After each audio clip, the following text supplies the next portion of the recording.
რაც შეეხება თვითმმართველობას, ჩვენი გუნდი არის ჩამოყალიბებული, ჩვენ ინფორმით ვერ დავტოვებდით არსებულ კოდექსს. ეს არის მართლაც უპრეცედენტო დემოკრატიული, მე ვიტყოდი, და წინ გადადგმული ნაბიჯი, რომელიც არის მართლაც სასარგებლო ჩვენი მომავლისთვის, ჩვენი ქვეყნისთვის. მე შეგახსენებთ, რომ ყველა რაიონში ჩვენ ავირჩევთ საკრებულოს წევრებს და გამგებლებს და თვითმმართველ ქალაქებში ავირჩევთ მერებს. ასეთ იქნება ჯამში 12. მანამდე იყო მხოლოდ 1 თბილისში 30%-იანი ბარიერით.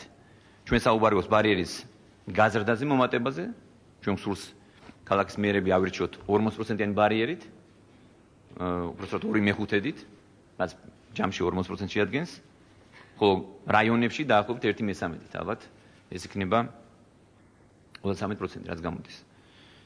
ამაზე კონსულტაციები მიმდინარეობს, ინტერფრაქციული ჯგუფი არსებობს და სხვა ასევე გარე პარტიებთანაც პარლამენტს მიღმა დარჩენილ პარტიებთანაც მიმდინარეობს კონსულტაციები.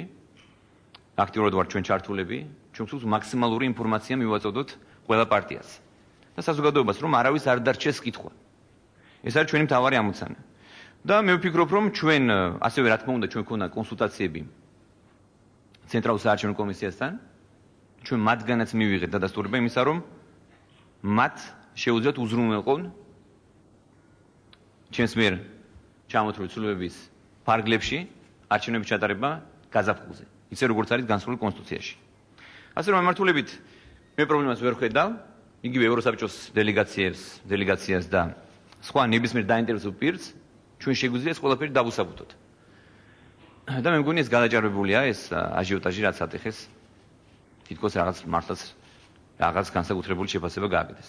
ამ ადამიანებს ბუნებრივია მათ კითხვები დარჩათ და ამაზე ასე ვთქვათ ღიად დააფიქსირეს.